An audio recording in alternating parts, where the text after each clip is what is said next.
Welcome to RN99 news. Mancherial జిల్లా బెల్లంపల్లి పట్టణంలో Madiga student federation ఆధ్వర్యంలో ఎస్సీ వర్గీకరణకు సుప్రీంకోర్టు అనుకూల తీర్పును స్వాగతిస్తూ ప్రభుత్వ జూనియర్ కాలేజ్ విద్యార్థులతో కళాశాల నుండి కాంట చౌరస్తా వరకు ర్యాలీగా వెళ్లి అంబేద్కర్ విగ్రహానికి పూలమాలలు వేసి నివాళులర్పించారు. ఈ సందర్భంగా ఎంఎస్ఎఫ్ నాయకులు మాట్లాడుతూ 30 ఏళ్ల సుదీర్ఘ ఉద్యమంలో అనేక అవమానాలు, అనేక కుట్రలు ఎన్ని జరిగిన మందకృష్ణ మాదిగ నాయకత్వంలో వర్గీకరణకు సుప్రీంకోర్టులో తీర్పు వచ్చే వరకు పోరాటం చేసిన నేత మందకృష్ణ మాదిగ అన్నారు.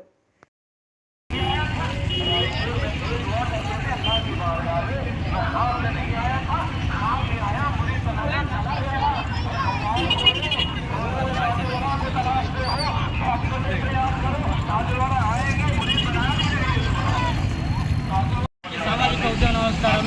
ఏదైతే గౌరవ మందకృష్ణ మాదిగ గారు 1994 కూడా ఎంఆర్పిఎస్ అనే సంఘాన్ని స్థాపించారు. ఎంఆర్పిఎస్ అంటే మాదిగ రిజర్వేషన్ పోరాట సమితి, మాదిగల కోసం పోరాట సమితి కాదు, సంపన్న వర్గాల కోసం పోరాట సమితి. ఈరోజు ఏదైతే మందకృష్ణ మాదిగ గారు సుమారు 30 ఏళ్ళ పోరాటం చేస్తుంటే ఇవాళ వర్గీకరణ అయింది. అది మాకెంతో గర్వకారణం. 30 ఏళ్ళ సుదీర్ఘ పోరాటం చేసిన ఏ నాయకుడు కానీ, ఏ సంఘ కుల నాయకుడు కానీ లేడు. అది ఉన్నదంటే మందకృష్ణ మాదిగ గారు మాత్రమే. అంతేకాకుండా మాదిగ ఉపకులాలు పాల్పడాలంటే వర్గీకరణ కావాలి. చాలా మంది వర్గీకరణ తెలియదు. అది తెలిసిందంటే కేవలం ఎంఆర్పిఎస్ మందకృష్ణ మాదిగ గారి వల్ల తెలిసింది. అందుకని మేము విద్యార్థులంతా మాదిగ ఫెడరేషన్ బెల్లంపల్లి కమిటీ పక్షాన మేము ఈరోజు ర్యాలీ తీయడం జరిగింది. మందకృష్ణ మాదిగ ఆదేశాల మేరకు అంతేకాకుండా సమాజంలో ఏం పిలిపించినా మేము చేయడానికి సిద్ధంగా ఉన్నాం. బెల్లంపల్లి కమిటీ సిద్ధంగా ఉంది. అంతేకాకుండా మందకృష్ణ మాదిగ గారు ఏ పోరాటం చేసినా మేము ముందుకు వస్తామని తెలియజేస్తూ, అంతేకాకుండా ఎంఆర్పిఎస్, ఎంఎస్పీ, ఎంఈఎఫ్ అందరి అనుబంధ సంఘాల ఆధ్వర్యంలో అనేక పోరాటాలు చేసినాం. అంతేకాకుండా కేసులో పోయినాం, కేసులో జైలు శిక్షలు భరించుకున్నాం. ఎందుకు జాతి బాగుపడితే మేము బాగుపడతాం, మేము బాగుపడితేనే కదా జాతి బాగుపడేది. ఎమ్మెల్యే, ఎంపీసీ గత 30 సంవత్సరాలుగా పోరాటం చేస్తున్నాడు. ఏదో పార్టీ కోసం పోరాటం చేస్తే ఎమ్మెల్యే, ఎంపీ, సీఎం అయ్యేవాడు. కులం కోసం పోరాటం చేస్తే కులం బాగుపడతాని ఈరోజు నిజంగా కులం కోసం పోరాటం ఎన్నో సంఘాలు వచ్చినాయి. మొదట ఎంఆర్పిఎస్ అనే సంఘాన్ని స్థాపించిండు. దాని తర్వాత ఎన్నో సంఘాలు పుట్టుకొచ్చినాయి, మురిగిపోయినాయి. కానీ ఎంఆర్పిఎస్ మాత్రమే నికాసుగా నిలబడి వర్గీకరణ సాధించింది. ఎంతో మంది నాయకులు మందకృష్ణ మాదిగ గారి పని అయిపోయింది అన్నారు. కానీ మందకృష్ణ మాదిగ సొంత అయిందో మన భారతదేశంలో సుప్రీంకోర్టు మీద చూపెట్టారు.